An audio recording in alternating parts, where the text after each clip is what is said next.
As night descended upon the old, creaking house, Mark's dementia unleashed its malevolent grip. Shadows danced eerily, transforming familiar corners into sinister specters. He wandered the dimly lit corridors, lost in a world of fractured memories. Mark's wife, Emily, had vanished years ago, yet his fading mind conjured her spectral presence. In the hallway, he'd hear her laughter, soft and haunting. "Emily, where are you?" he'd mutter, but she remained elusive. His dementia conjured ghastly phantoms too, like the grotesque figure that emerged from the bathroom mirror, whispering gruesome secrets. "You did this," it accused, pointing to his trembling reflection. "You killed her." Mark's fragile reality warped further.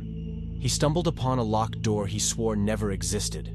The key, mysteriously in his hand, turned, revealing a room draped in darkness. He entered, drawn by an otherworldly force. Inside, an ancient gramophone crackled to life, playing Emily's favorite tune.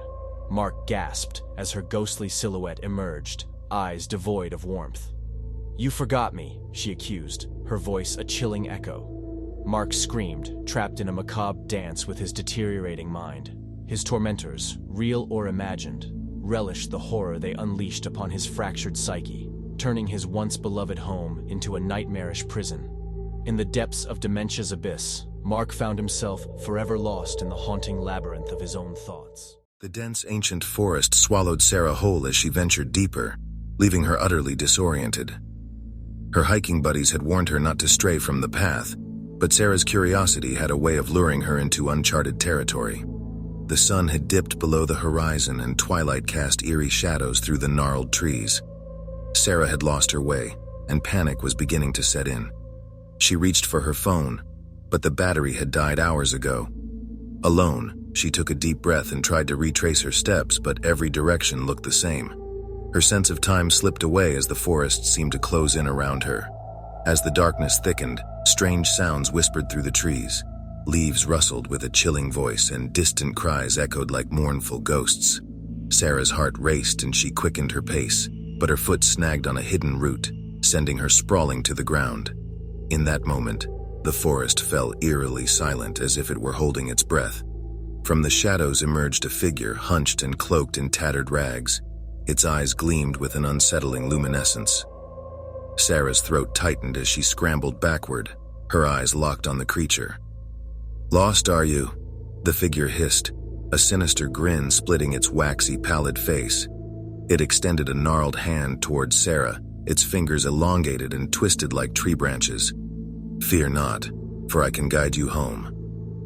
Sarah hesitated, torn between the creature's offer and the gnawing dread within her. She decided to follow the creature, hoping it could lead her out of this nightmare. As they walked, the forest transformed around them. Trees twisted into grotesque shapes, and the once familiar path became a twisted maze that seemed to shift with every step. "You've entered a realm lost to time," the creature murmured, its voice a discordant melody. "A place where the boundaries between the living and the dead blur." Sarah's heart raced as she realized the implications of her predicament. She had strayed into a realm beyond the realm, where the spirits of the forest held sway. The creature's sinister smile deepened as it reveled in her fear. Hours turned into days, or so it seemed, and Sarah's body weakened. She stumbled through the never-ending forest, her senses dulled by exhaustion and fear. Her hope had waned to a flicker when the creature abruptly halted. "We have arrived, it croaked, gesturing toward a dimly lit clearing. In the center, an ancient gnarled tree stood, its bark covered in eerie, glowing symbols. "A portal," Sarah realized. "Step through and you'll return to your world," the creature urged. Sarah hesitated, her instincts warning her of the dire consequences. But the forest had taken its toll, and she could not bear another moment. She stepped toward the portal, her vision blurring with uncertainty. As she crossed the threshold, the creature's laughter echoed in her ears. Sarah emerged on the other side, her surroundings familiar once more. The forest had released its grip on her, and she was back in her world. She stumbled out, grateful for her escape but forever haunted by the sinister creature's parting words. "You may have left the forest, but the forest will never leave you." Sarah knew that she would never truly be free of the ancient woods. They had imprinted themselves onto her soul, a chilling reminder of the horrors she had encountered. And every time she closed her eyes, the forest whispered its eerie secrets, ensuring that she would forever be lost in its haunting depths. In the quiet, forgotten town of Willowbrook, where the crumbling remnants of an old asylum stood shrouded in mystery and darkness, lived a man named Mark. Mark had always been fascinated by the macabre and inexplicable. Every night, he would venture into the nearby forest, armed only with his flashlight and curiosity, seeking the eerie stories that whispered through the town. One moonless night, as the clock struck midnight, Mark felt an irresistible urge to explore the woods. It was a night so dark that the very trees seemed to swallow the light. As he entered the forest, the branches overhead knitted together, obscuring the stars and plunging him into an eerie silence. The forest had an uncanny way of amplifying every sound. Mark's footsteps echoed like ghostly whispers, and the rustle of leaves sounded like a sinister murmur. Yet, he pressed on, moving deeper into the heart of darkness. After hours of wandering, Mark stumbled upon an overgrown trail barely visible beneath the thick underbrush.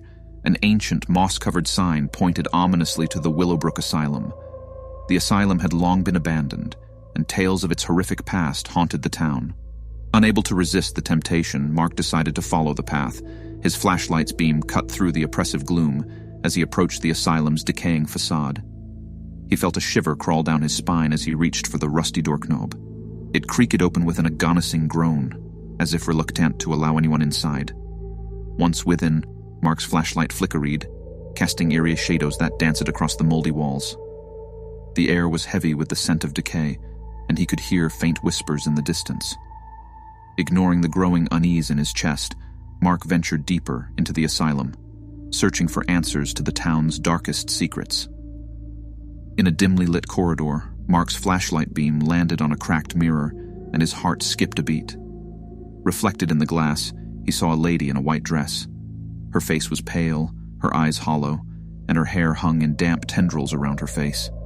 She seemed to glide toward him, her movements ethereal and otherworldly. Frozen in terror, Mark watched as the ghostly woman drew closer. Her spectral form exuded an aura of despair, and her gaze held an unspoken anguish. He stumbled backward, his heart racing, but the corridor seemed to stretch endlessly, trapping him with the apparition. With each step, the woman's appearance shifted, becoming increasingly grotesque.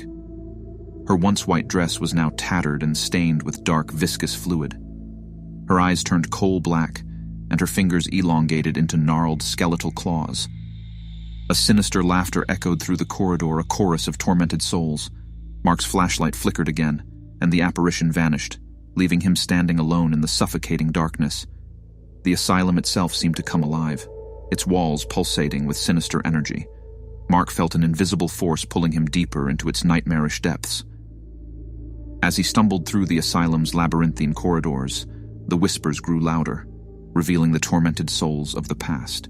They recounted tales of unspeakable horrors that had occurred within these walls, where the line between life and death had blurred. Mark finally emerged into a large, decrepit chamber at the heart of the asylum.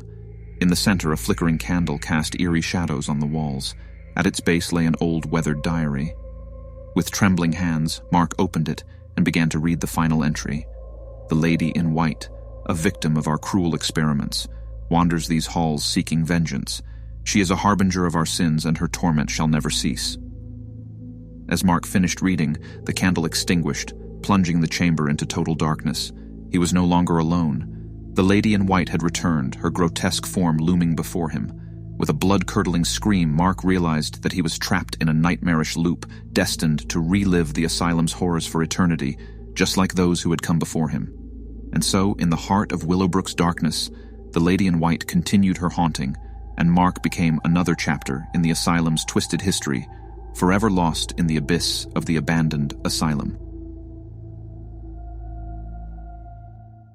Billy had always been an adventurous young boy. With his ruffled blonde hair and freckled face, he was known throughout the neighborhood for his daring spirit. His curiosity often led him into the woods behind his house, where he'd explore and discover hidden treasures. But one day, that curiosity would lead him down a path he could never have imagined. The rumors that had circulated about the old abandoned house on the outskirts of town had always piqued Billy's interest. The locals whispered stories of strange happenings there, and nobody dared go near it after dark. However, one fateful summer evening, a dare from his friends pushed Billy to confront his fears. As the sun dipped below the horizon, casting long shadows across the town, Billy found himself standing before the imposing structure. The once grand mansion now stood in decay, its windows boarded up, and the garden overgrown with thorns and weeds. It loomed like a sleeping beast, waiting to awaken. With trembling hands and a racing heart, Billy pushed open the creaking front door.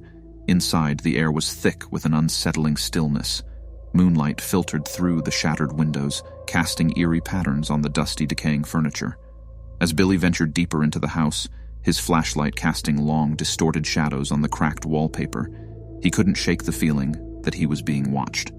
Every step seemed to reverberate through the empty halls.